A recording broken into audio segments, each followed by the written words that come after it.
Shri Jayesh V Nair, ആശുപത്രി സംശയത്തിൻ്റെ നിഴലിലാണ് എന്നൊന്നും ഞാൻ പറയുന്നില്ല. അങ്ങനെ ഒരു വാർത്ത പ്രചരിക്കുന്നുണ്ട്. അതങ്ങനെയല്ല എന്ന് കാണിക്കാൻ അങ്ങേക്ക് എന്താണ് പറയാനുള്ളത്? ഈ പർട്ടിക്കുലർ കേസിൽ നമുക്ക് പേഷ്യൻസിന്റെ കയ്യിൽ നിന്ന് 2 പേഷ്യന്റെ കയ്യിൽ നിന്ന് കംപ്ലൈന്റ് കിട്ടിയിരുന്നു ഈ കുട്ടിയെ കുറിച്ച്. ആ കംപ്ലൈന്റിന്റെ അടിസ്ഥാനത്തിൽ നമ്മുടെ HR ഡിപ്പാർട്ട്മെന്റ് ഒരു ഇൻവെസ്റ്റിഗേഷൻ നടത്തി. ആ ഇൻവെസ്റ്റിഗേഷന്റെ ഭാഗമായിട്ട് ഈ കുട്ടിയുടെ അഗെയിൻസ്റ്റ് പറഞ്ഞ കാര്യങ്ങൾ കറക്റ്റ് ആണെന്ന് ബോധ്യപ്പെട്ടതിന് ശേഷമാണ് HR ആ കുട്ടിയുടെ എന്താണ് അന്വേഷണത്തിൽ കണ്ടെത്തിയത്? അന്വേഷണം കണ്ടെത്തിയത് ഈ കുട്ടി അങ്ങനെ ഒരു ഓർഗൻ ഇതിന്റെ ഭാഗമാണെന്നുള്ളൊരു കണ്ടെത്തിയിട്ടുണ്ട്.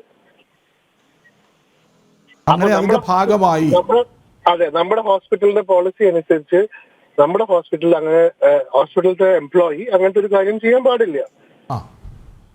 ആ ഒരു കാരണം ബോധിച്ചതിന് ശേഷമാണ് നമ്മൾ ഇങ്ങനൊരു തീരുമാനമെടുത്തത്. ആ കുട്ടിയുടെ അടുത്ത് സംസാരിച്ചിട്ട് നമുക്കിത് കണ്ടിന്യൂ ചെയ്യാൻ പറ്റില്ല, നമ്മുടെ ഹോസ്പിറ്റലിന്റെ പോളിസിയുടെ അഗെയിൻസ്റ്റ് ആണ് ഇങ്ങനത്തെ കാര്യങ്ങൾ പറഞ്ഞതിന് ശേഷമാണ് ഇങ്ങനത്തെ ഒരു ഡിസിഷൻ എടുത്തത്. ശരി, അതവിടെ നിൽക്കട്ടെ. ഈ ആശുപത്രിയുമായി ബന്ധപ്പെട്ട് ഇങ്ങനെ ചില ആരോപണങ്ങളുണ്ട്. ഈ പരാതിക്കാരിയെ മാറ്റി നിർത്തൂ, അല്ലെങ്കിൽ പുറത്താക്കപ്പെട്ട ജീവനക്കാരിയെ മാറ്റി നിർത്തൂ, അങ്ങനെ എന്തെങ്കിലും പരാതികൾ, ആശുപത്രിയുടെ അടിമുടി കാര്യങ്ങൾ കൃത്യമായി അറിയുന്ന ഒരാളാണല്ലോ അങ്ങ്.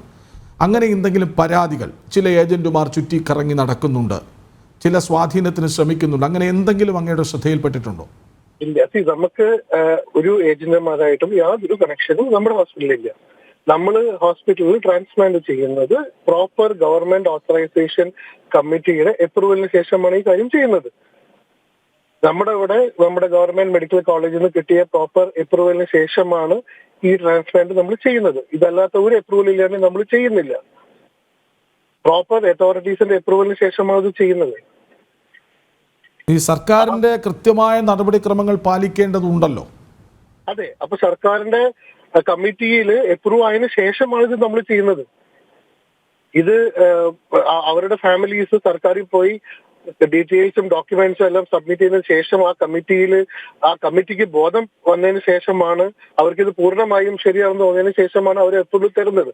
ആ അപ്രൂവൽ വന്നതിന് ശേഷമാണ് നമ്മളിത് ചെയ്യുന്നത്. ഇപ്പൊ നമ്മുടെ ഹോസ്പിറ്റലിൽ നമ്മൾ ഏജന്റോ ഇതിലായിട്ട് നമുക്ക് യാതൊരു ബന്ധവും നമുക്കില്ല. ശ്രീ ജയേഷ് വി നായർ, ഈ അവയവ കച്ചവട റാക്കറ്റുമായി ബന്ധമുള്ള കേരളത്തിലെ 3 ആശുപത്രികൾ കേന്ദ്ര ഏജൻസികളുടെ അന്വേഷണ വലയത്തിലാണെന്നാണ് ഒടുവിൽ കിട്ടുന്ന റിപ്പോർട്ട്. ഞാൻ പറഞ്ഞില്ലേ സാർ, നമുക്ക് പ്രോപ്പർ ഗവൺമെന്റ് അപ്രൂവൽസും ഗവൺമെന്റ് അതോറിറ്റീസിന്റെ അപ്രൂവലും കിട്ടിയിട്ടാണ് നമ്മളിത് ചെയ്യുന്നത്. അതല്ലാത്ത ഒരു കേസും നമ്മൾ ചെയ്യുന്നില്ല.